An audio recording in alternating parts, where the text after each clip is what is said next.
So, welcome, Archie, back to the Zoom room officially. Really good to see you back.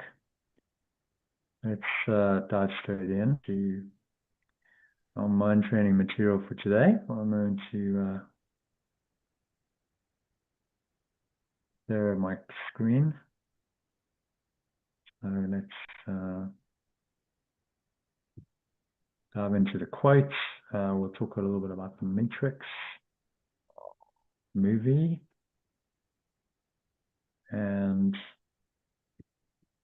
it'll lead us nicely into our lesson for today from the workbook on lesson 12. Okay, so share my screen. You can read the quotes to kick it off. Is that big enough? Make it a bit bigger. Nothing's come up yet. Just waiting. Yeah. Mm. Okay. Yeah. There you go. Yeah. So you can kick it off with that very profound quote. One of my favorite quotes, actually, by Eckhart Tolle.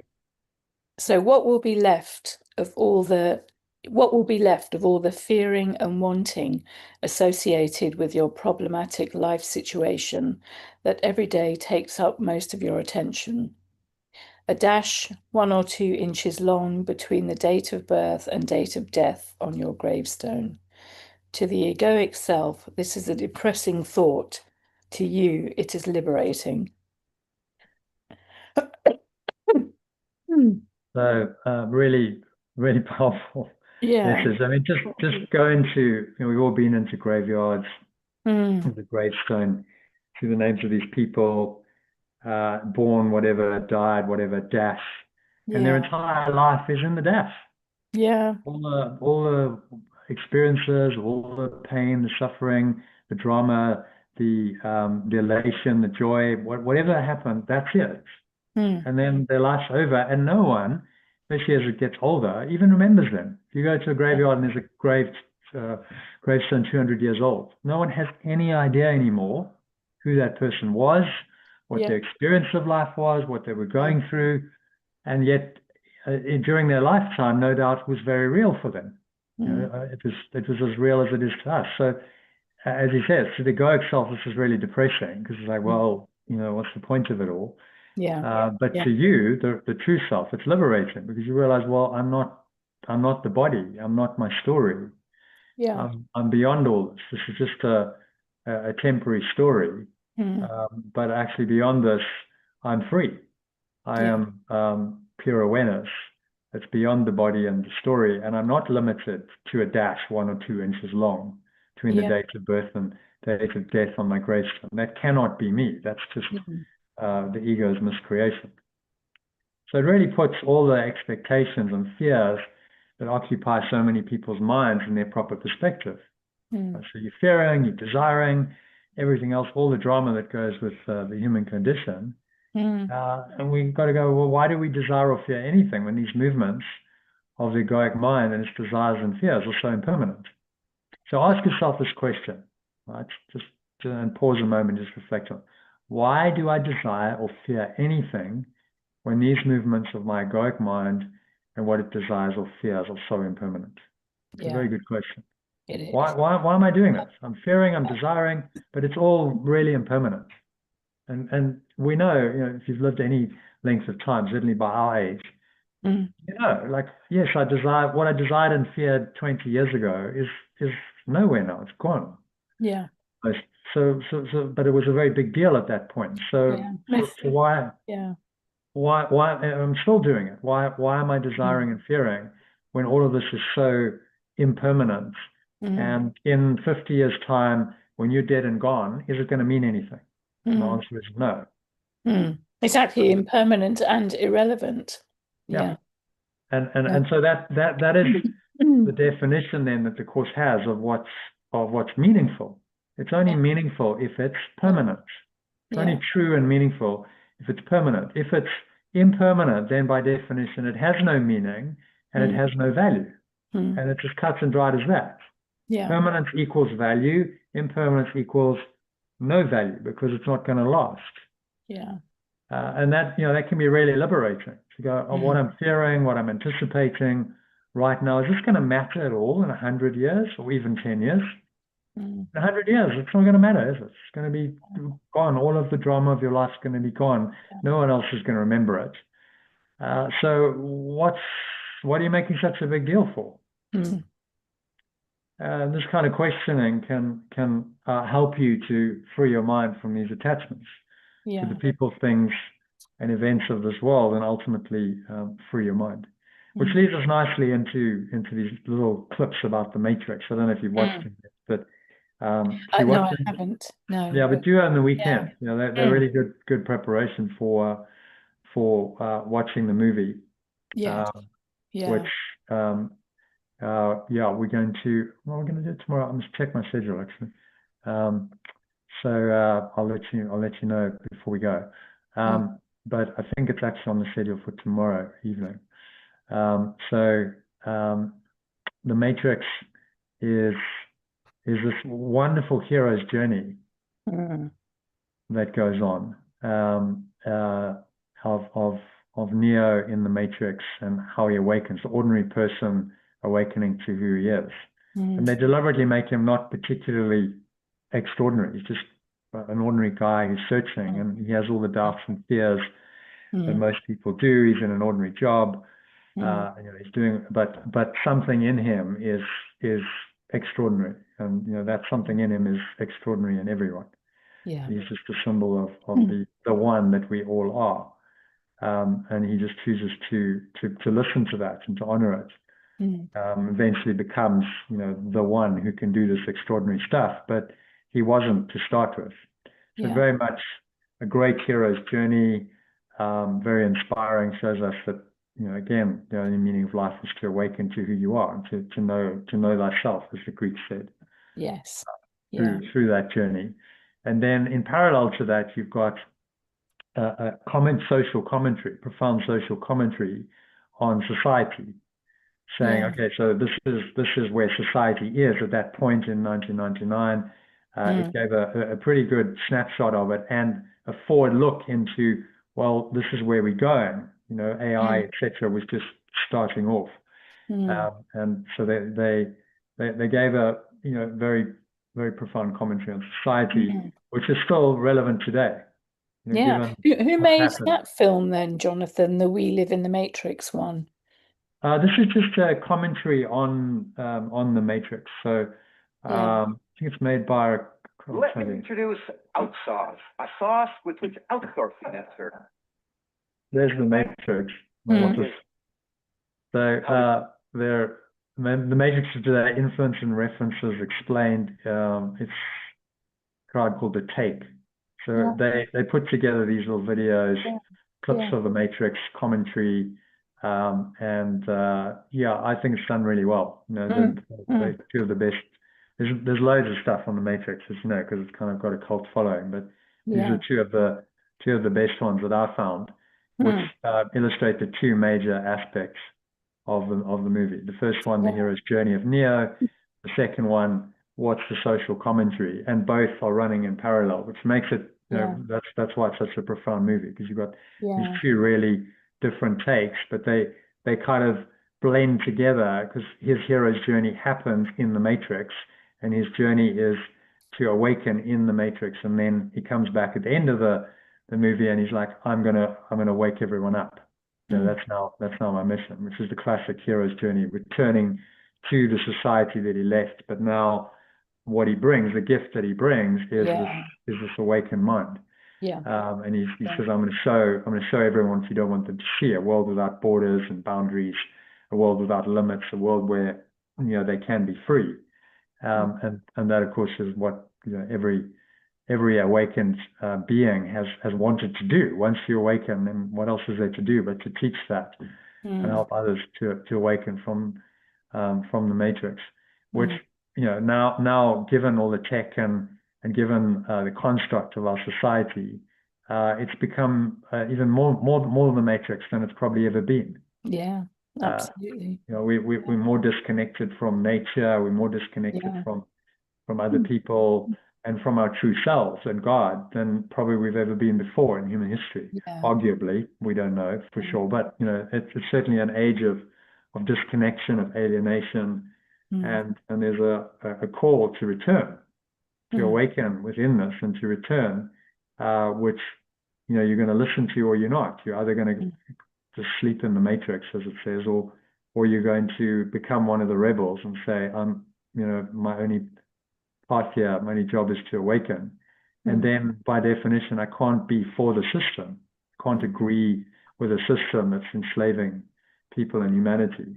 I must be trying to free myself from it. And so again, just calling us, I think, as well, calling us to be the hero within this. What does the matrix call for? It calls for heroes who are going to step up and awaken themselves and also teach others how to awaken and free their minds. But if everything was wonderful and blissful, there's no need for heroes.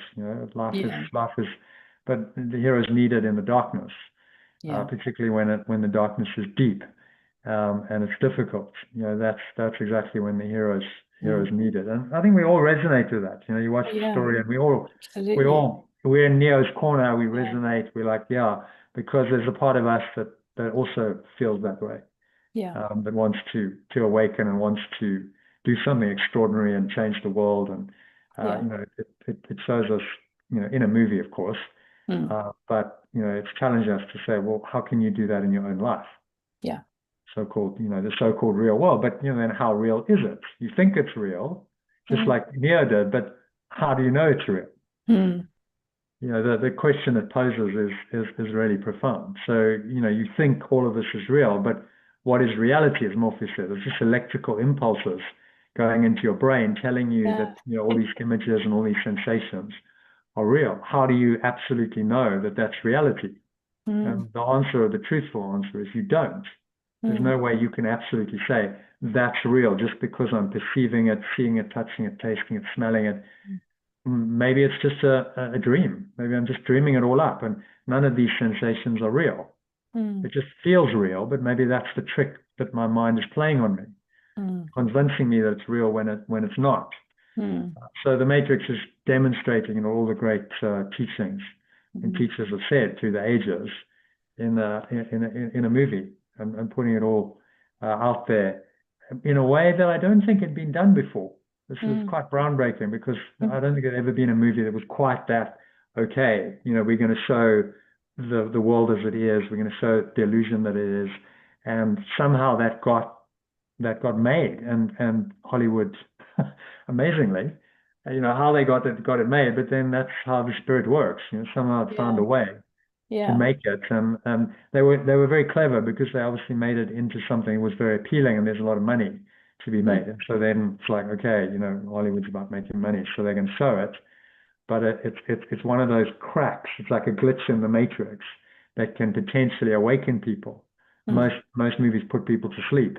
This can potentially awaken you and free your mind. So really, really great 25, 26-minute clips. There's 2 of them. Definitely recommend watching those. And the video, don't just listen, because the actual visuals, the graphics from the movies, the clips, it's definitely something to just sit down in front of your computer and say, okay, I'm just gonna watch this for 25 minutes. Great preparation for actually watching the Matrix as well. Which we might do next. I must just check. I think it might be scheduled for tomorrow, but then I'm going to defer it to the next weekend, because it's my son's birthday tomorrow. Well, it was his birthday. We're doing his birthday treat. Yes. We're going out, and so if I then have to go and do a movie, it's not going to go down well. So I think let's leave it for tomorrow. So we'll have nothing tomorrow. So Saturday's a day off, is it? And then Saturday's normally a day off, but I need to find a place to fit the Matrix in. So normally I do it. So I'll probably do it next. In fact, next Saturday would probably work really well, because they'll be away, I think. Dylan and Gabriel going away, so that would be the ideal time to do it. So we'll do it the following, not tomorrow night, but the following Saturday. Okay, so that leads us quite nicely into today's lesson. upset because I see a meaningless world. I'm just going to get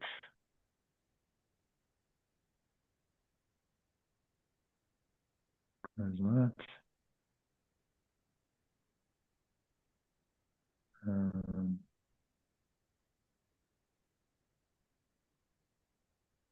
Okay, so there we go.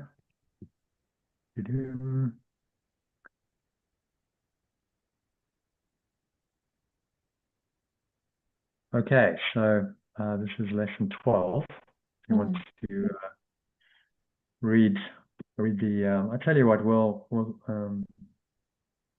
no, there's not that much to translate. So just read the original and then the alternative. The key idea. Let's discuss that a bit in the slide, and then we'll go into the lesson. Okay. So I am upset because I see a meaningless world. And then alternatively, I am upset because I perceive a meaningless world. Yeah, so perceive just expands it a bit.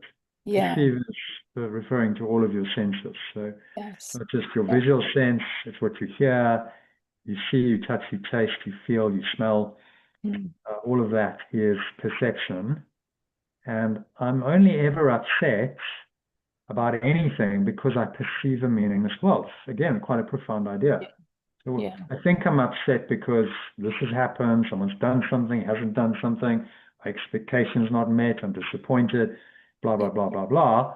But actually, I'm really upset because I just perceive a meaningless world. Okay, wow. So I go deeper, dig a bit deeper than that original layer of what you thought to upset you. And you realize, like, I'm actually upset because what I'm perceiving in the mirror that the world is really meaningless. And on some level, I know that, and that upsets me because there's no meaning in what I've created, and I'm trying to give it a meaning, but it doesn't really have a meaning. And a lack of meaning is the fundamental problem in this world. Yeah. Love is the meaning, so a lack of love is a lack of meaning. Yeah. And then naturally that's disturbing to us because this doesn't have any fundamental meaning.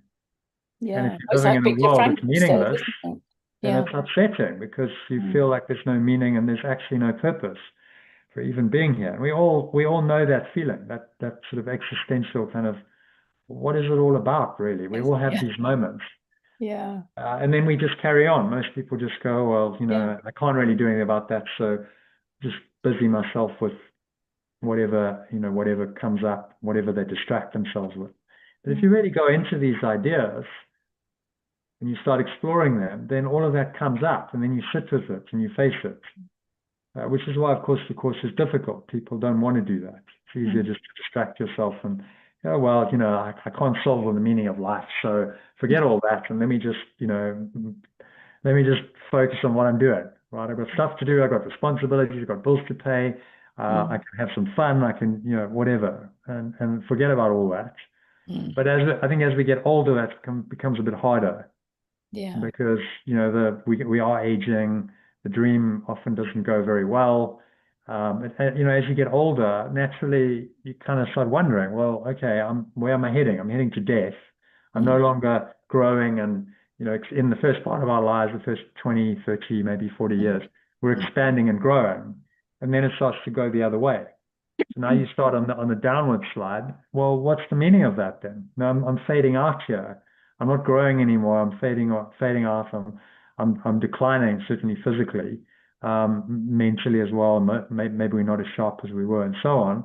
So how do I deal with that? How do I deal with aging if I don't have a spiritual framework?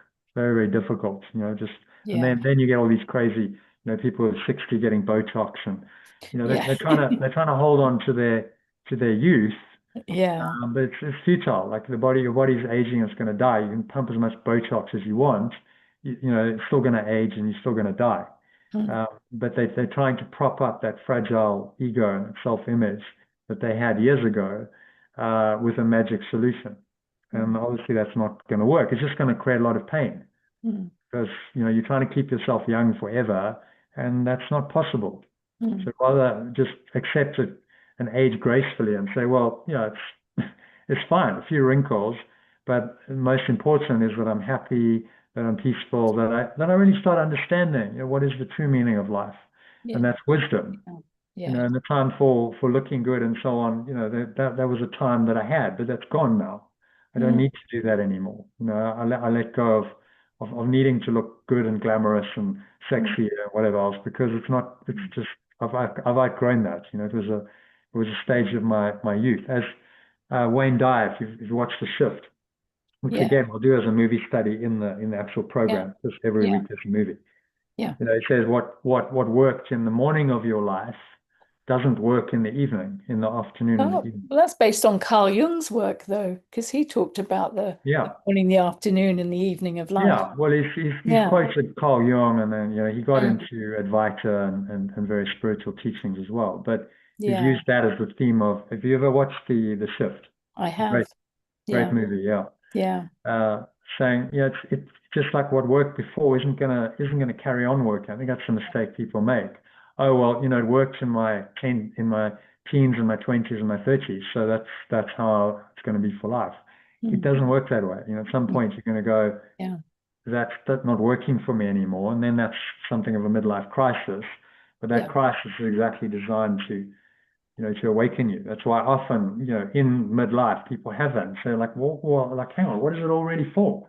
I've done 30, 40 years of this life, and I thought I was on the right track, and now suddenly I just feel like it's empty and meaningless. And what's the point of it all? Often, triggered by some circumstance like a divorce or financial circumstance or kids leaving home or whatever it is, triggers that.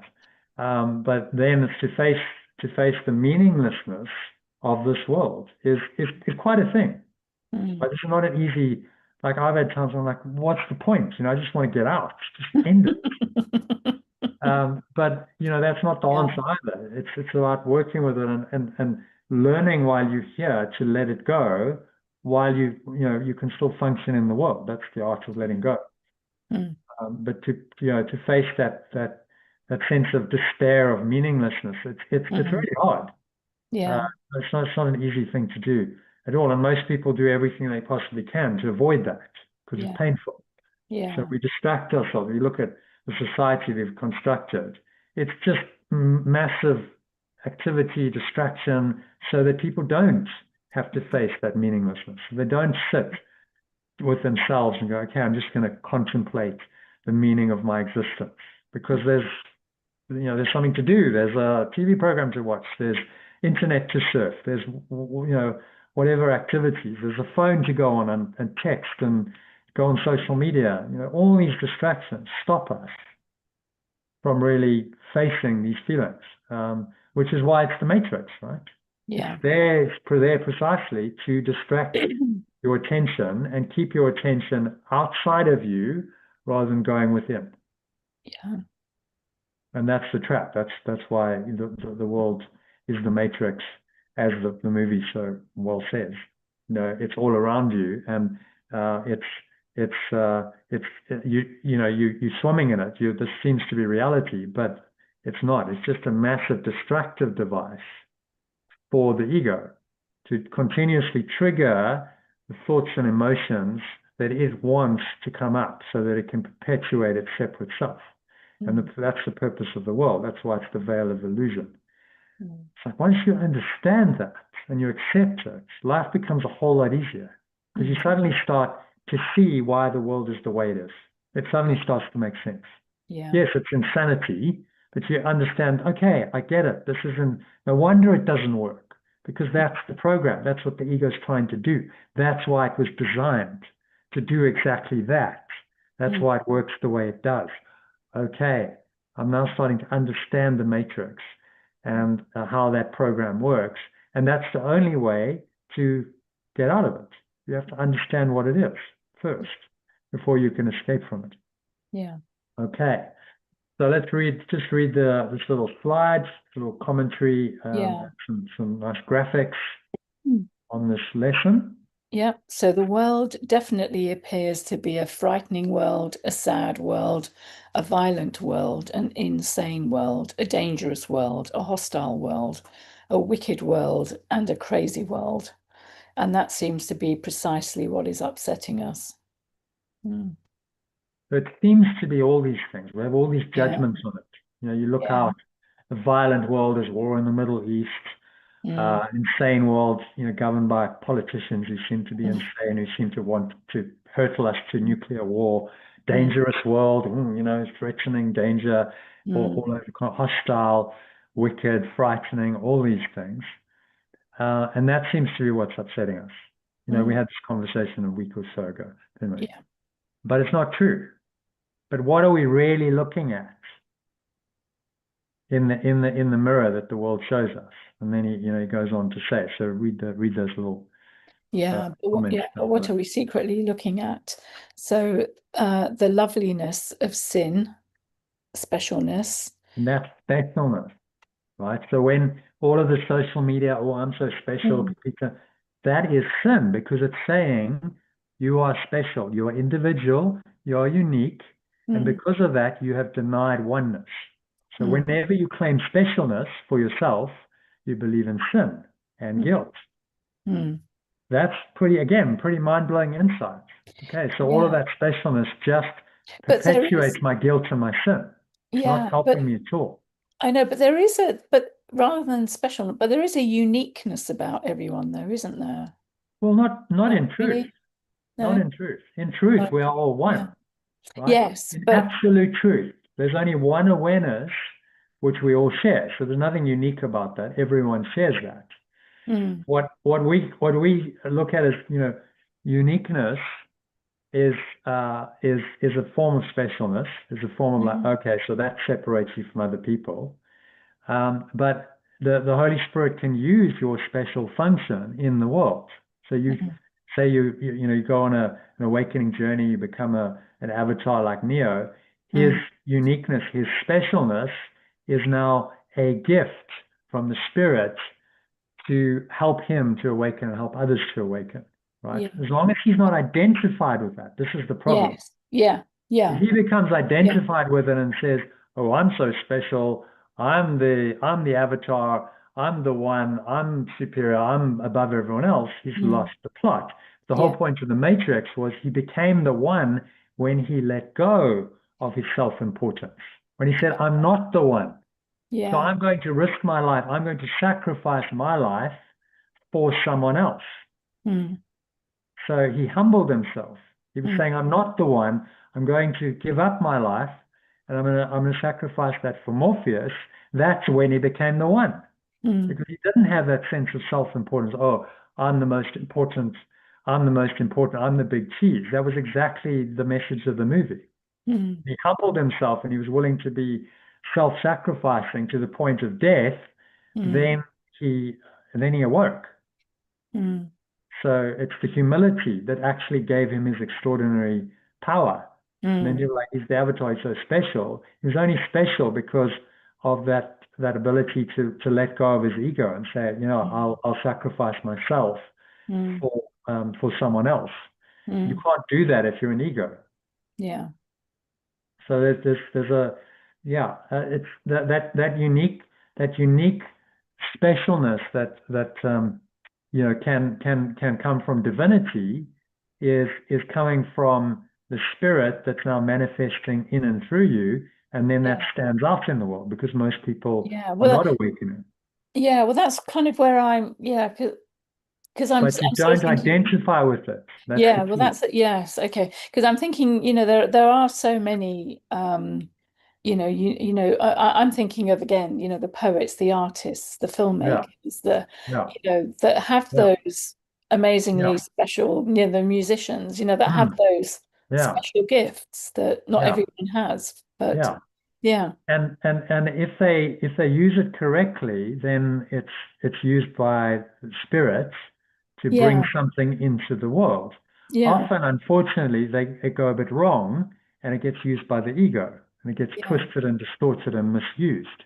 And you see that as well. So often there's quite a lot of dysfunction as well going on in those people's lives. They're gifted, but it's a very mixed bag. It's a double-edged sword. There's very few people, who are gifted, who don't have a dark side. and don't have that that other side to haunt them, which is ultimately what we're trying to let go of and say, okay, so just use me for your purposes, and it's not me, right? I'm surrendered. It's not me who's doing it. I'm just an instrument of spirit. I'm being done through, and there's no self anymore, separate sense of separate self who's doing it. Because as soon as that separate self comes in and you have that kind of power, then you become Luciferic. Then it's like, oh, now it's all about me. I'm the big cheese. I have all this power, and we've seen where that goes. That's the tyrants and many spiritual gurus and stuff go wrong, and they start misusing their power because now they've got more power, and it's very tempting for the ego to then identify with that and misuse it. And they give themselves another identity in that. The true avatar is just selfless. It's like there is no self left. The end of the Matrix series, Matrix 3, if you watched it, in the end, Neo sacrifices himself for the whole. And he says, take me, I will sacrifice my life, I'll go back into the Matrix to heal the world. And so he's prepared to die, that's the ultimate sacrifice, which, obviously harks back to Jesus and the whole Christ story of, the crucifixion. Yes, he's willing to pay the ultimate price of sacrificing his body, his life, for the truth, to awaken the world. Hopefully that's giving you a bit of it's not quite as straightforward. There are subtleties in this, but as you study the course, he discusses these. So even the Holy Spirit can use even specialness, your special function, if it's directed by the Holy Spirit and you don't get attached to that. In fact, that's what you should be doing. If you look at all the great teachers and masters of history, they were special. They stood out. They did something extraordinary, but they weren't identified with it. Jesus was not identified and said, "Oh, I'm the great avatar and master." And in fact, no, he washed his disciples' feet, and he was willing to go through the humiliation of the crucifixion to say, "I'm just going to be of service, not my will, but thy will be done." So there's always that, that sort of humble self-effacing, it's not really about me. It's about spirit, and it's about the whole, to the true avatar, rather than, Luciferic is like, no, it's me. So, and you can see this very, very quickly. If you see any personality, teacher, etc., you can pick it up very, very easily. Once you know, it's like, okay, it's too much investment in me, the self. I remember, I think I told you a story about the one workshop I did, and the guy literally had master teacher as a badge. I'm like, you got to be kidding me, dude. Like, why do you have to even say that? We know you're the teacher. You're standing in front of us teaching. Like, why do you have to say that? Too much me, right? Too much like, oh, I'm the master teacher. And it's like, why do you even need to say that? It's a giveaway, right? There's ego there. I mean, the true master teacher doesn't need to say they're a master teacher. They just teach. And, they're in their teaching, people learn and awaken, and then that's the true master. There's no like, oh, I'm the master teacher. In fact, he wasn't at all, because he wasn't teaching the truth. He was teaching life because of that, and you start to have the discernment to see it. So what else are we looking at? The delicate appeal of guilt. Sin leads to guilt. Guilt is blame. Whenever you're blaming yourself or others, when you're attacking people, when you're criticizing, when you're condemning, when you're judging, that's guilt. Just projecting it out, spewing this guilt out all over the place. And unfortunately, that's what characterizes, so many human relationships. Appeal of guilt. We like doing that. We project our guilt because it makes us feel better temporarily about ourselves. It's not me, it's you. You are the bad. And then, you saw that, the vitriolic abuse of your friend. Just project it all out, and then I feel a little bit better about myself because it's not me, it's you. And it just temporarily offloads that burden of guilt. But of course, it's not a permanent solution, because you haven't really let it go. The guilt is still there. In fact, you just reinforced it. And no doubt after she said that, she probably felt guilty about saying it. And went, oh, maybe I shouldn't have said it, but now I've said it, it's too late. And now I'm kind of like that's it, you know, friendship's over. I can't expect her to come back, be all warm and fuzzy, having said all that. Oh, okay. So now I've lost another friend. Now I feel guilty. Now I feel more separated, more alone. The holy waxen image of death, because that's what abuse and condemnation and guilt and sin all lead to. The final punishment is death. The fear of vengeance, the ego you swore in blood not to desert. So not a very pretty picture, but he's giving us the picture so that we understand this is the ego's thought system. Don't spiritualize it. Don't make it into something holy and something that you want. It's awful. It's hell. It's something you've got to let go of entirely. Yeah. And where does that come from? Where do those images and words come from? So this is a guy called Kat Modalia who runs a group, and his mission has been to do these images and put the entire workbook and the text into images and little diagrams like this with writing on them to make it more understandable. And Elaine told me about him. She started sending me this stuff, and then I connected with him, and he just said, use it. Yeah, no copyright, no, just if it's helpful, the only purpose of it is to awaken people. So I got his permission to use it, and I'm like, well, great, because I didn't have the time to do all of this as well as everything else I've done. So I stuck it in, and it just, it adds a little. It's just more mind training material. It's like, okay, I can see it maybe differently. Some of the images I've found helpful. I'm like, oh, okay. If you actually symbolize the image, it demonstrates, the principle quite well. So, as the saying goes, a picture speaks 1,000 words. Yeah. I've got loads of them. I need to I've done them for the workbook. My next mission is to do them for the text. Put images into all of the text. So now you have a fully translated alternative version with all these images. No one else has done this, right? It's going to be, it's a lot of work though, so maybe I won't do it this year. Because I get to like 2 o'clock in the morning, I'm like, oh, I'm done. I like another hour or 2 of this, putting images in. But that's why it's been ongoing. It's an ongoing program for years, because it's just like every year I'm like, okay, well, I can do this now and I can do this. So get done, and my mission this year is to get it out. It needs to get out there to more people. Yeah. Okay, so then just read the little bits down there. You want your images to be glued to the world. Yeah, you want your images to be glued to the world, part of the world, so that God cannot write his word there. What if God wrote, "This is not real, come home"? So these images are projections, and we project it all out onto the world, like spewing it all out onto the canvas of time and space. And there it all is.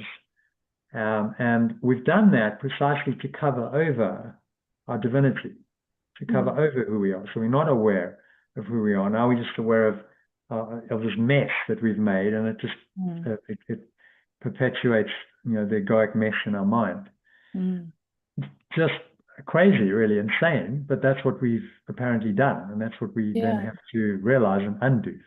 This isn't real. God just is saying none of these images are real. Thank God. They're not. This is reality. Oh my God, that is just a horrifying thought. This is reality. This is it. It doesn't get better than this. A world of pain and misery and suffering and sickness and death and war, and then eventually you die. If this is reality, then reality is a car crash. Reality is hell. I think we all know that it can't be reality. There must be something better than this.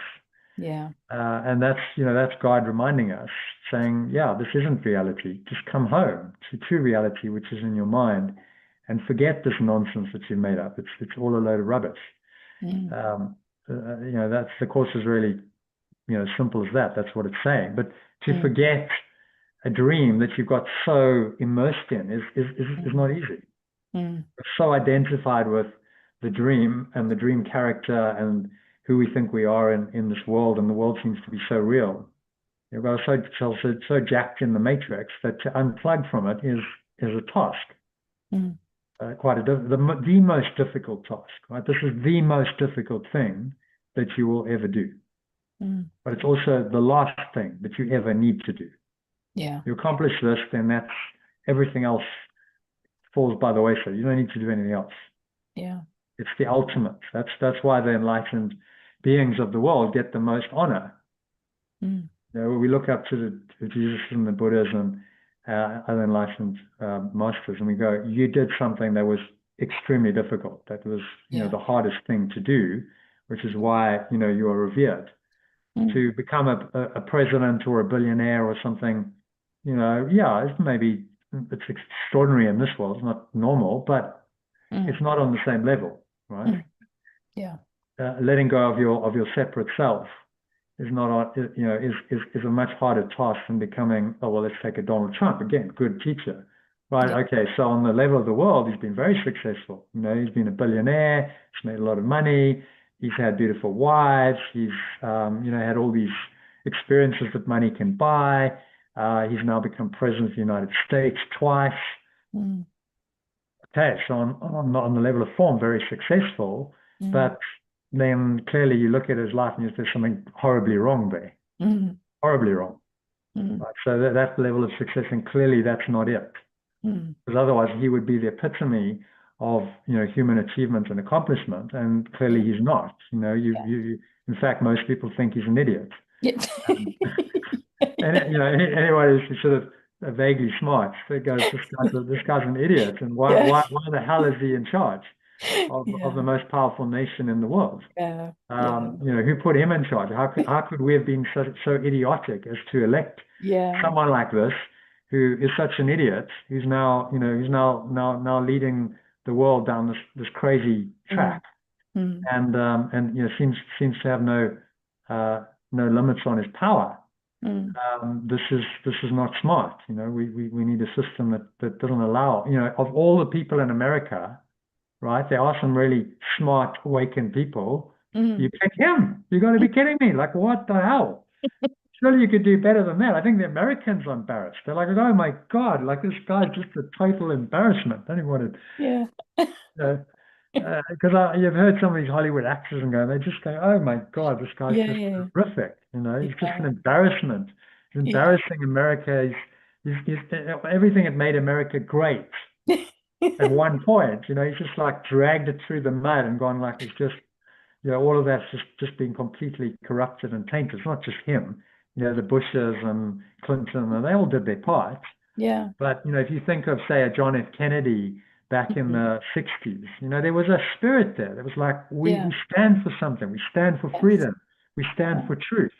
You know, and it's kind of just got degraded. And now you're like, well, what do you stand for? You stand for the rule of force. You know, you want to take something, you just go in and take it. Is that what you stand for? Is that what America now stands for? And the truth is it does. You know, it's the bully boy of the world. You just go, oh, we want Greenland. Let's just go take it. Hang on, you can't just do that. You're just like, that's what they did hundreds of years ago. Oh, we feel like just taking your land. We've got more armies, and so we'll just go and take it. I mean, like, hang on. Surely we've matured beyond that. But, you know, there you got a man who's really egoic. You know, this is the ego in overdrive. And, you know, it's a good lesson for everyone to see. So that is not success. You know, on one level he's been successful, but on the other his life's been a dismal failure because he doesn't know who he is. Hasn't awakened. And has he been kind and loving and compassionate, and has he spread love and peace and joy in the world? No, probably not. Probably the reverse. You know, so, but, you know, he has everyone has their path and everyone has their function in the world. So if he polarizes people and he makes you choose against that, then he's playing a really good role, because, you know, you've got to see the darkness to make a choice against it and say, no, we don't want that. So then, you know, we're going to choose something else. Okay, all of your friends, want to read that one? Yeah, all of your friends, your protectors, and your home will vanish. Nothing that you remember now will you remember. And this makes you upset. And this, sorry, I didn't see that bit. Yeah, and this makes you upset. So all of it is going to go, right? Yeah. Your friendships, what you think is protecting you here, your home, none of it's permanent. It's all going to go. Yeah. So why do we value it so much when it's so impermanent? Yeah. And we know on some level it's all going to go, and yet we still play the game of valuing it. And Jesus is saying, just stop it. Just stop doing that. And your ego is going to be terrified, but you will be liberated and free. And then you can float. You can still function in life. Doesn't mean you have to give up all your possessions and your home. Just that you're not attached to them anymore, which is a great blessing. It doesn't really matter anymore. So if you did lose all of it, you wouldn't be that bothered. Yeah. Well, most people, you say, well, if I took away your home and I took away your family and I took away your insurance policies and I took away your money, what would you be? They go, oh my God, that's just a complete nightmare. Like, who would I be? What would I be? Because they're so identified with all that stuff. Yeah. But if you contemplate that and you say, well, if I just strip all that away, who would I be? Well, I'd still be me. I'd still be who I really am. I just wouldn't have all those trappings, which don't really mean anything anyway.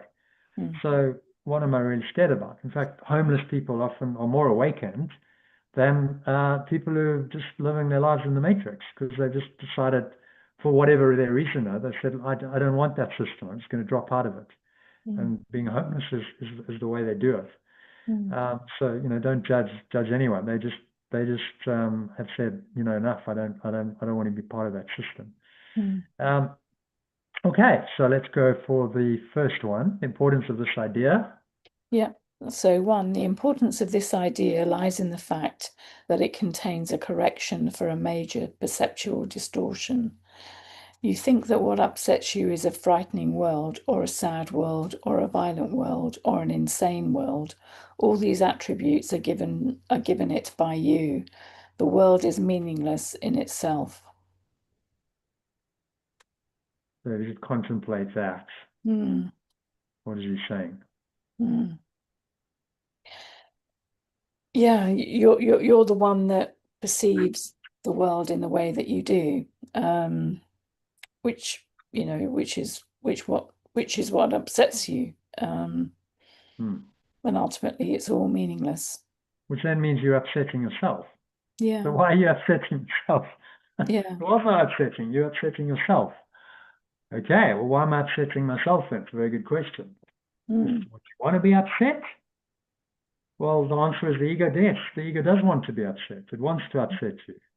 But once you start down this track of logic, you go, well, but I don't really want to be upset because it doesn't feel good. So maybe I need to change it. Maybe I need to realize that all these judgments and getting upset about this, whatever I judge the world to be, getting upset about that is insane.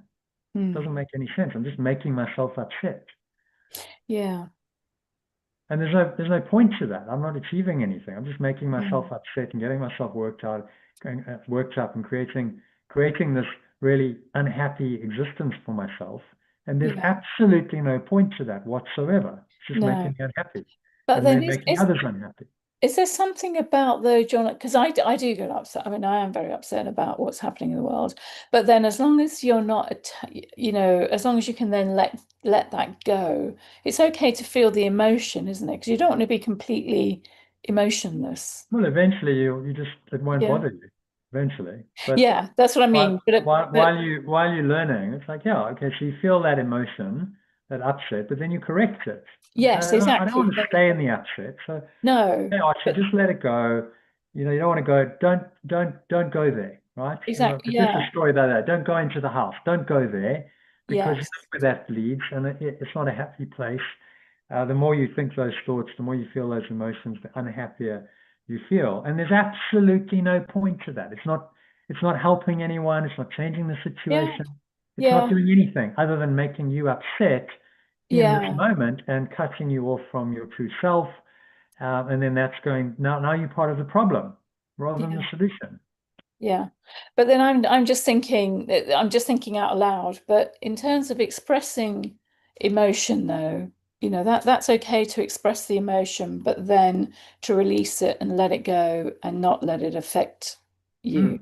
Sometimes it's very helpful to express them. If you bottle it up and you repress it, then it builds up, and then you can get an explosion. Yes. It can get particularly violent, dangerous, etc. So it's better to say, okay, so but try and do it consciously, instead of just spewing your emotion out and attacking someone. Yeah. Oh, no. Okay, But I mean, so in I'm terms of, really feeling pushed now. Yeah. You're pushing my buttons. I'm really feeling angry, and I'm going to say something. So I'm going to take a time out here and just give me some space. That's a much better way of handling it than just exploding.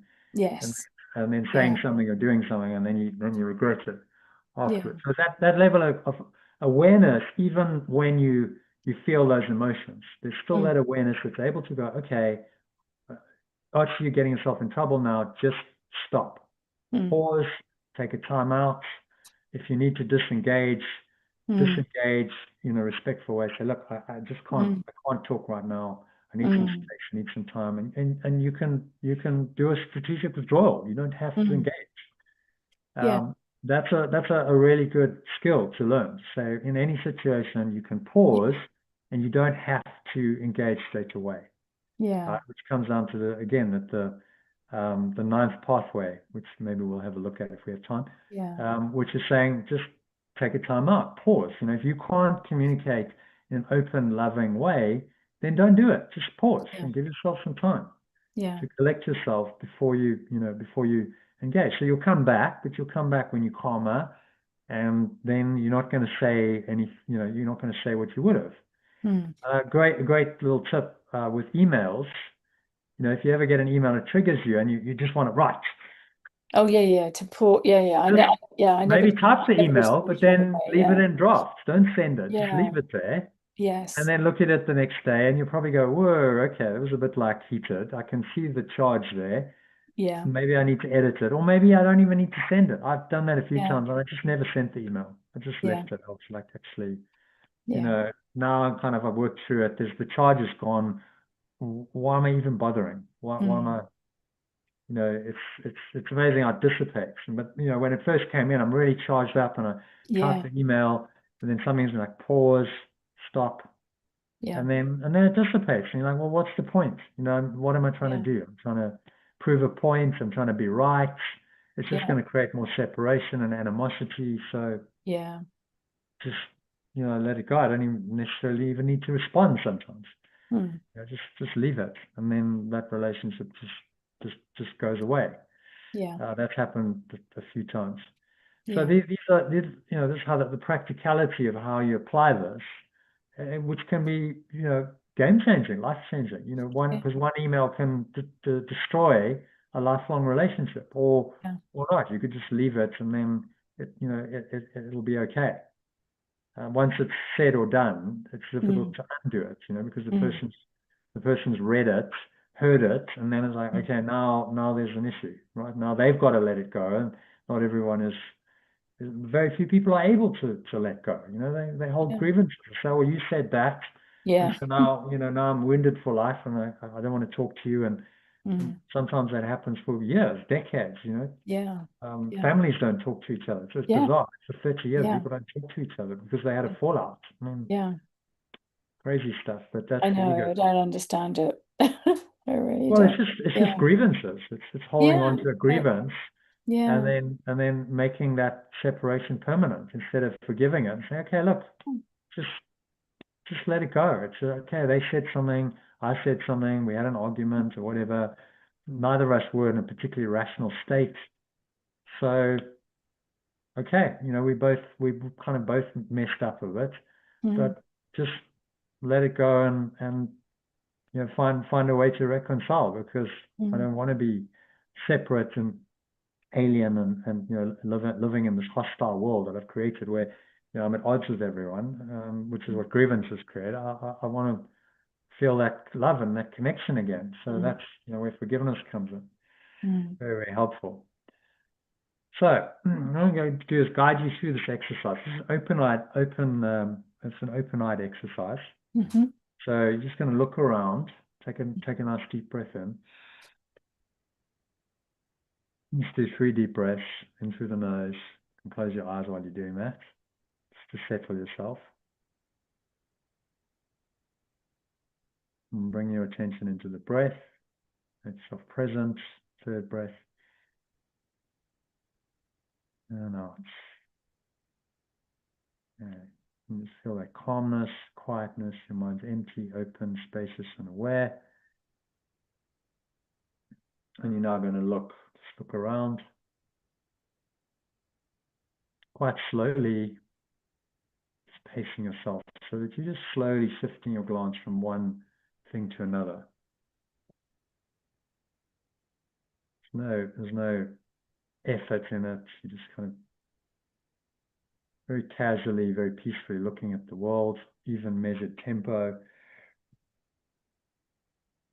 What you see doesn't really matter. And teach yourself this as you give whatever your glance rests on equal attention at equal time. And so it's no, oh, that's more important than that. Just looking at it in this is quite like non-judgmental.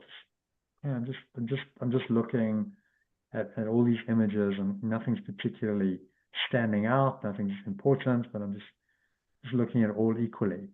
And then say to yourself as you're looking around, I think I see whatever comes to mind as a description of the world. A fearful world, a dangerous world, a crazy world, a hostile world, a violent world, a sad world, a wicked world. Maybe you might think of some good adjectives. Yeah. I don't see anything in those words. Yeah. So if terms which seem positive rather than negative occur to you, include them. So I see a good world. Yeah, I see a peaceful world. Satisfying world. Yeah. If such terms occur, use them along with the rest. So what he's saying then is quite fun. You may not yet understand why these, quote, nice adjectives belong in these exercises, but remember that a good world implies a bad one, and a satisfying world implies an unsatisfying one. All terms cross your mind are suitable subjects for today's exercise. Their seeming quality does not matter. So he's trying to teach you to look at it all equanimously. You're not going to judge any of it. Go beyond the labels of good and bad, which is how our mind, our dualistic mind works, how our ego mind works, and go beyond all that and go actually underneath all this. If I just look equanimously at the world, what is looking? There's an equanimous awareness, a non-judgmental awareness, my pure awareness, my true awareness, that's observing. And that isn't judging. It's just there. It's just present.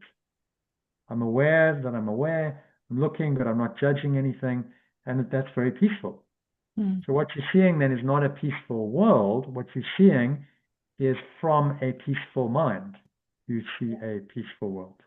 Right? If you see a peaceful world because you're feeling peaceful at that moment. If your buttons get pushed by something and you look on it and you start judging it as a violent world or a crazy world, then your peace is disturbed, and now you're judging it as such because that's what you're feeling internally. And that's the law of perception. You perceive not as it is, but you perceive as you are. So the world tells you more about your mental and emotional state and your self-concept than about reality. Yeah. Which then means that the world is the best way of showing you yourself. It's the mirror that reveals your self-concept to you, which is why it's such a great teaching device. That's why we have to come into the world to awaken. Because if we were just in the mind, then we don't have that teaching device, that mirror that shows us our self-concept so well, and so it's not easy to see it. But this world demonstrates that self-concept very, very well. That's what it's designed to do. So the ego uses that the mirror and all the images to perpetuate itself. But the Holy Spirit says, this is exactly what you need to free your mind, to let go. So they have a different interpretation of the images. So be sure as you're doing this, don't change the time interval between applying the idea to what you think is pleasant, what you think is unpleasant. There is no difference between them for the purposes of this exercise. Okay, so now look around. When you say time intervals, you mean when you're looking at things? Yeah. It's the same amount of time. So what he's trying to get you into with these exercises is to say it's all the same. You're not going to pick anything out and say that's more important than something else. It's just all the same. So I'm going to give equal time and attention to whatever it is that I'm seeing. Whether it's my phone, which I might be really attached to, or my computer, or it's just a random object like a lamp or a door or whatever it is. Or so try it with things that have emotional meaning for you, and you just look at them without giving them any emotional meaning. So maybe it's a photo, of you and a friend or family or whatever. Look at all of it, but look on it all the same.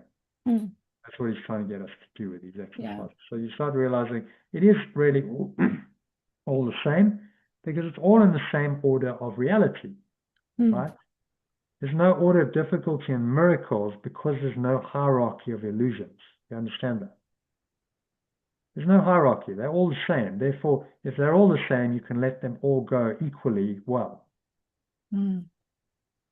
One is not more important than another. It's only more important in your own judgment, in your own perception, and that's not reality. That's just your own ego that's now decided that that thing, that person, that whatever it is more important than something else. But who makes that decision? You do. Yeah. The separate you. So very cleverly, he's getting us just to see that it's all the same, and that we're not going to make these distinctions anymore that the ego thrives on. We're used to judging and making distinctions. Oh, that's good and that's bad, and I like that and I don't like. And then, of course, what that does is it creates a self. It's now liking certain things and disliking other things, and now you're in a desire-fear relationship with life. And it makes the self concept very real when you do that. Whereas if you just let it all go and you say, I'm not judging and fearing and desiring anything, then there's just an awareness. It's peaceful. And that's your true self. So very, it's simple. These ideas are simple.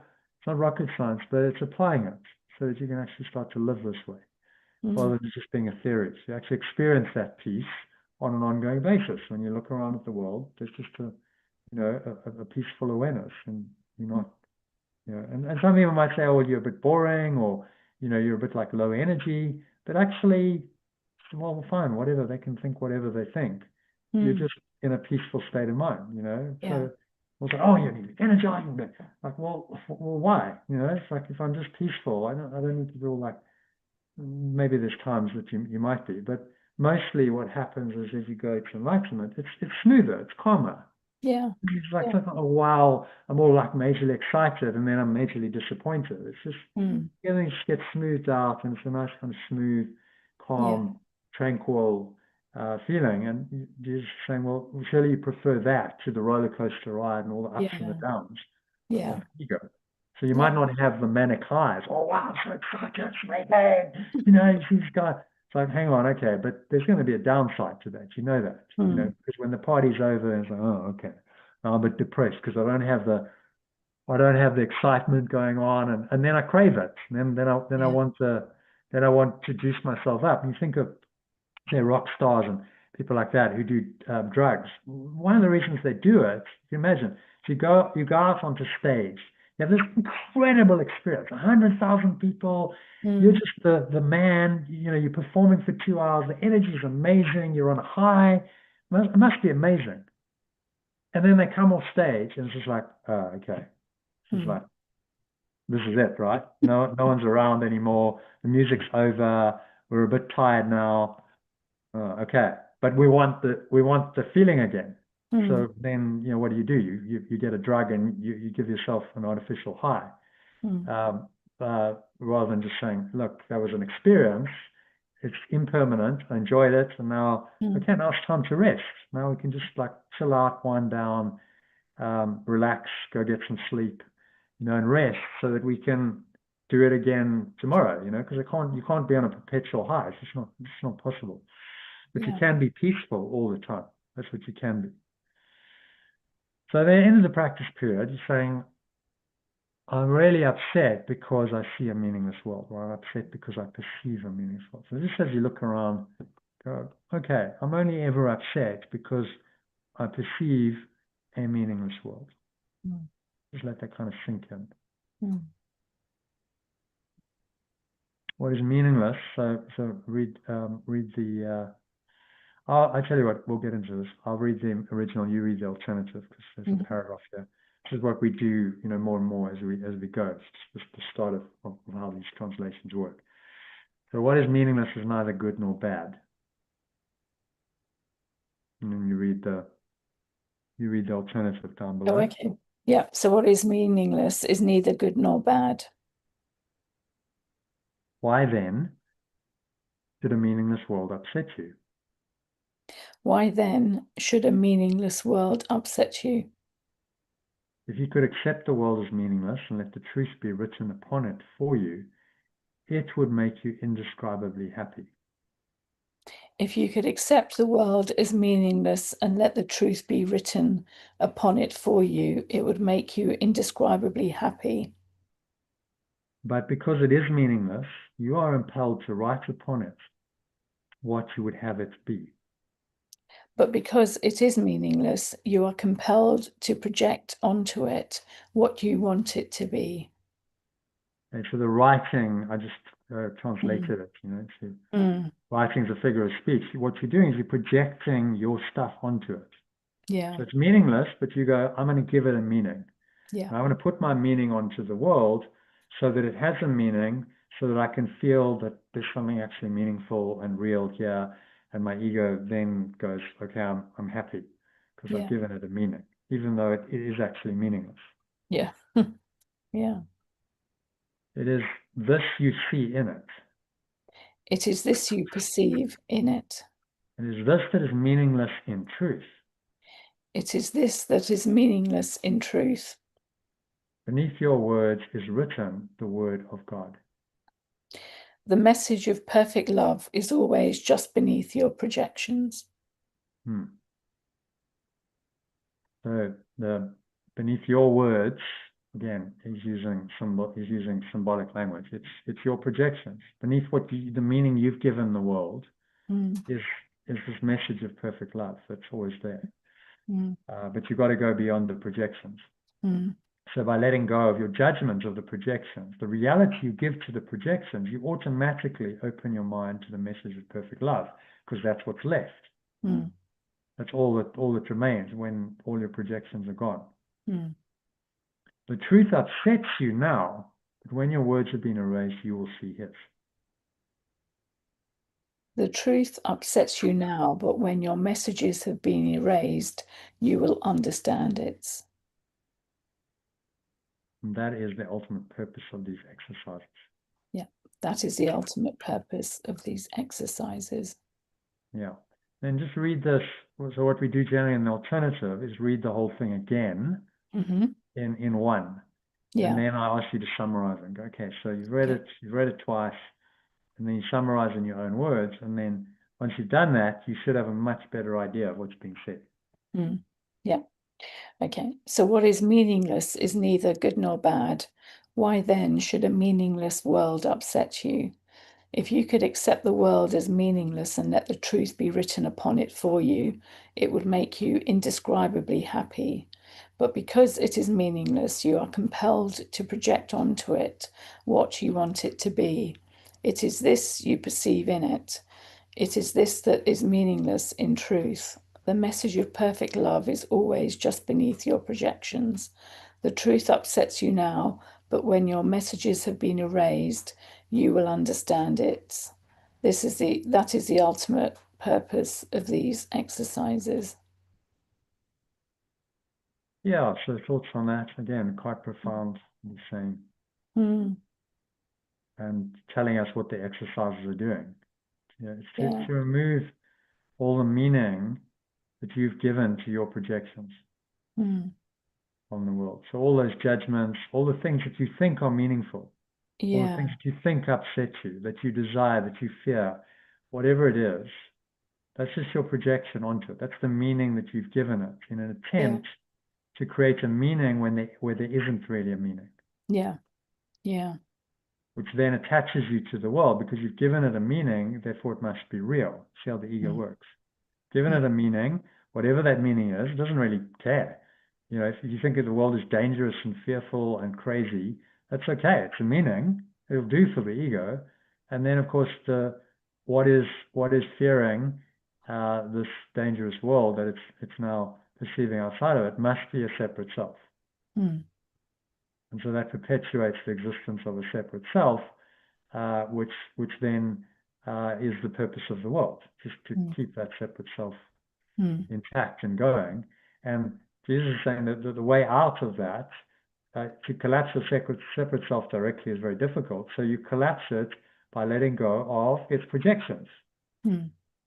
And you do that by letting go of your perception of them as whatever you thought they were. Yeah. And then you start undoing that self-concept that's projected them. So it's very clever. Mm. Projection makes perceptions. You say, okay, so in that system, how do you break it? Very difficult to break the projections because you're doing it unconsciously, right? All of it's unconscious projection coming from your subconscious mind on a level you're not even aware of. Yeah. So very difficult to do that, but you can change your perception of it. So they're saying, let's work on that. Change the perception, and you start cutting the cord between the mind and the world. Start severing that cord of projection perception, which is a very thick chain, really, that binds you. So by cutting the perception chain, you automatically start loosening the projection chain. Because now your separate self that is projecting this out is weakened every time you let go of a perception. So you're undermining the importance, the value of that separate self. And so now you're not going to project anymore as much because your subconscious is being healed. You don't project it as more. But if you do, then that's just more forgiveness, more opportunity to let go of the perception that's faulty. And that's how you undo that self-concept that creates the projection perception loop that keeps us caught up in the dream. Very, very psychologically smart, clever. He's worked out that how the mind works, and he's going, okay, so this is how, given I know how the ego works, this is how you're going to undo it. You have to understand how it works first before you can undo it.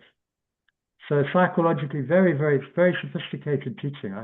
Carl Jung, some of the psychotherapists, Carl Jung particularly, understood some of this, the shadow work, projections, and so on. But I haven't seen it done in such a clear way. And then you've got this mind training that's helping you with these quite simple exercises to undo the perceptions and therefore the self-concept that projects. And if you keep doing that, you really do start seeing a difference. You start feeling a difference. It's like, okay, something's happening. I can feel that ego is dissipating, and I'm changing. I'm transforming into a different kind of person, a much more peaceful, calmer. And if you keep doing that for years, you go, I'm just like, if I think of how I was 20 years ago, 25 years ago, I can't even relate to that person anymore.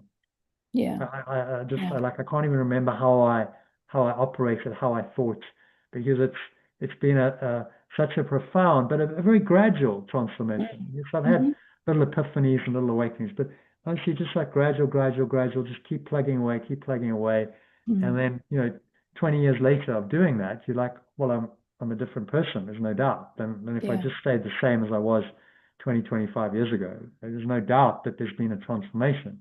But it just happened kind of fairly gradually, and so you forget about it. You don't realize what's actually happening to you.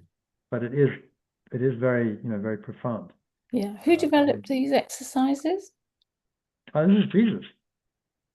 Oh, okay. Yeah, he's the one who gave the course to Helen Shuckburgh. Oh, so these are all written in the okay. So she transcribed the workbook.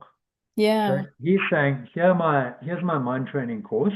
I'm giving you the theory, which is the text, and I'm giving you the exercises, which is the workbook, so that people can actually practice this. Because theory isn't going to do it just alone. You need the theory, then you need to practice it. And practice is what's going to help you awaken. So this is his mind training course, which he's put together to help you to think like him. I'm like, that's astonishing. That's amazing. That's incredible to have this. And it's freely available. This is available online, free to anyone. The greatest mind training course ever and most people don't even know it's there. Mm. Or if they do know it's there, they don't really know how to use it. They Mm. don't use it. They don't do the mind training. But if you follow his very simple program, 365 days, you do that and you do it diligently, you are going to have a profound transformation in your mindset and therefore in your life. And it's all, freely available. But, the reason why I've invented done the Art of Letting Go course and the program is because I think people need guidance. Yeah. Like, you just don't know that this is this amazing mind training, so incredibly powerful, and it's freely available. Anyone could do it, but 99.99% of people don't, because they don't even know it's there. And even if they do know it's there, they don't have the discipline to do it, and they don't practice it, and they don't understand some of the concepts, and so they don't get the transformation. But it's actually really, really simple. He's saying, if you start understanding what he's saying, it's so simple. But you've got this master. He understood the mind like I think no one else has ever understood it. And now he's put that understanding into this course and into these exercises, saying you don't have to understand it like I understand it yet. You will in time. Just do the exercises. Like, I'm the master. I know what I'm doing. I've designed the exercises so that they're going to give you exactly what you need to learn. So just do the exercises. Trust me like you would trust any good teacher. So, well, that's why you're my teacher, because I don't know what you know. So I've got to trust that you know more than I do. So, okay, I'm in good hands. You show me. And I'll go through your process. And then once I've gone through the process, eventually I'll understand. I'll go, okay, I can see exactly why you did that and that and that and how that was helpful. But when you start, you don't know. So it's that trust, and just say, yeah, okay, yes, I'm going to go through this. Because there's a superior mind and intelligence to my little ego at work here, and this is going to really help me. It's going to really benefit me, and I'm willing to humble myself enough to say, yeah, okay, I'll submit to this, and I'll go through this process, and trust the process. And that's what he's in the beginning. He knows you're going to have a lot of resistance, which is why he keeps it really easy. He says, like just three or four times is enough. You may find even this too long. Terminate the exercise whenever you experience a sense of strain. So it's going, okay, I'm just kind of warming up here, getting you into it. He knows you've got a lot of resistance, so saying, look, don't push it. If you have a sense of strain, then just stop. As we go, he's asking for more as we go, but initially he's just saying, look, just do a few minutes a day. Because he knows if he asked you for an hour a day, you probably go, no, I can't do it. Sorry, I'm not doing this course. So, he's just got to go and get you into it. So very, very well worked course, understanding the mind, understanding human nature, understanding how people work and operate, which is essential if you're going to be a good teacher. You need to understand his pupils, his students, which he does more than, he understands you better than you understand yourself. That's the idea. Any good teacher, spiritual teacher does. And then he can help you to get over yourself, the false self, and find yourself, because he's done it. He's walked the path before you, so he knows. He knows the path, he knows the way, he knows the techniques, he knows the pitfalls. He can guide you. He's just not physical, but the course is so detailed and comprehensive that you don't need a physical teacher anymore. It's all here. He's given it in the words. Just so well phrased. I think the language is actually brilliantly clear most of the time. Once you get past some of the terms, he's phrasing it, writing really, really well. This is a masterpiece of literature as well. It's written, by the way, a lot of it in Shakespearean iambic pentameter. I don't know if you knew that. Most of the text is written in Shakespearean iambic pentameter, which is like, how did he know about Shakespearean iambic pentameter? I don't know, but he did. He knows everything, right? So someone once said, how did Jesus learn English? I'm like, I have no idea. He downloaded it. To that level, you just it's like a download. Okay, I'll just download English because obviously English didn't exist. No. He lived. But when you're at that level, then it's you don't have the normal human constraints to knowledge. You just would know everything. You can tap into the mind and know, okay, English is there. Okay, well, I can download that module and I can just use it if I need to. as you probably could with any other language that exists. And you could probably do this in any language. Chose to do it in English because English is the dominant language in the world, and it's gonna appeal to the most people. You know, if it was in Chinese or French or something, the audience is much smaller. Obviously being translated into those, but the original. And also English has the most words of any language. So you've got subtleties, yeah. Okay. More than 150,000 words. Okay. Whereas French, I think, only has 33,000 or something. German, 50. So it's got subtleties and nuances that other languages maybe don't have, which then allows him to express himself in certain ways that maybe, you know, wouldn't be possible in a language with fewer words. Yeah. When you think of all the synonyms in English, and you can have one word and there's like 10 synonyms for it. It's a very, very, you know, diverse, complex language. And so, you know, he uses a lot of those words. Why people struggle sometimes, you know, it's quite wordy. Okay, a lot of words that I've got to get through, but actually the concepts he's communicating are so simple, really. You know, the understanding of the mind is brilliant. I mean, like, this guy's a genius to write this. Genius. I'm just like, how does anyone write this? Well, because he's not human anymore. You know, it definitely is a book written from someone who's gone beyond the human condition, who can see the overall view of it and goes, oh, I know it because I've been there. So I know. You have to know the human condition to speak to someone in the human condition, but you also have to know the higher awareness, you know, what transcends it. Yeah. Experientially. Yeah. So brilliant. Excuse me, Jonathan, I just need to plug my laptop in. Yeah, well, no problem. We can end it there if you want. Yes, or is the last bit just to take two more? Yeah, I can see there it says now take two more deep nasal. Yeah, that's just sort of practicing the lesson. So yes, we've kind of gone through if we can finish, that'll be great because it's already gone over. Yeah, we've gone over the time. So yeah, I'm rattling on in my enthusiasm for this, but you know, I just there's no doubt in my mind. It is the most extraordinary book in the world. Just incredible. Just so much wisdom, and it's because it's a mind training course. It means that you can go through a process. You can actually follow the course, and you can transform with it. It's a mind training course, which makes it different from many other books where you read, you go, okay, there's some interesting ideas there, but what do I do with it? It's not structured as a course.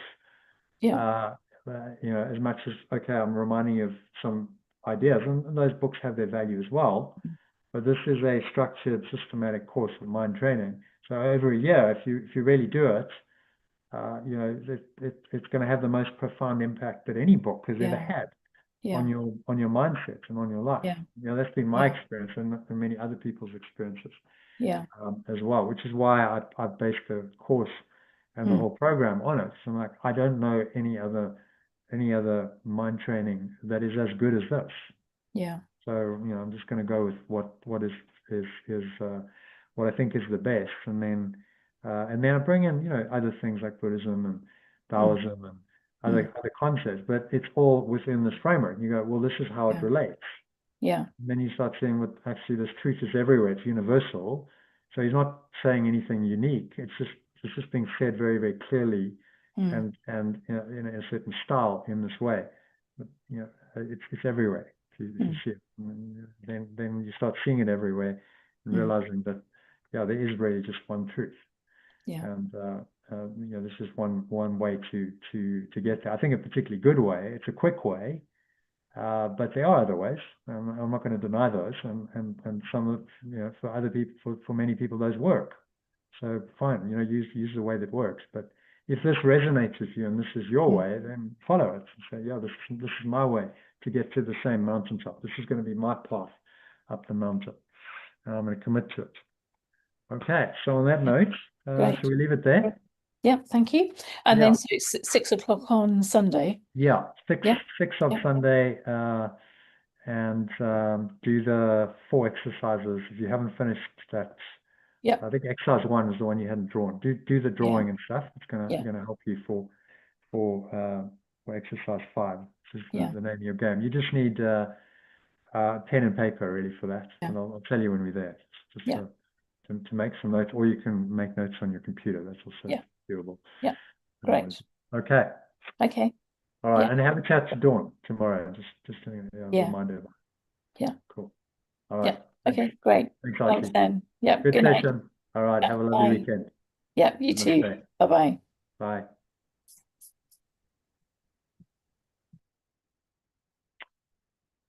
Okay, so that is a wrap for today, for tonight. Hope you enjoyed that.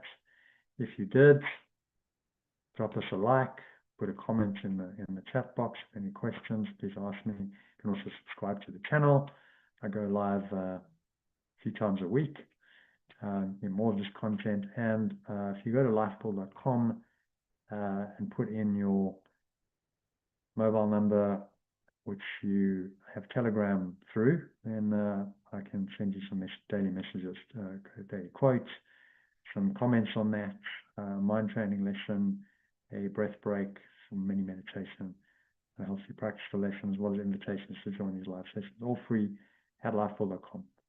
So you just need to have Telegram downloaded on your mobile device, and then you're in the group. So I look forward to connecting with you in the Telegram group, or maybe in one of these live sessions soon. Thanks so much for watching or listening, and namaste. This means the true self and me acknowledge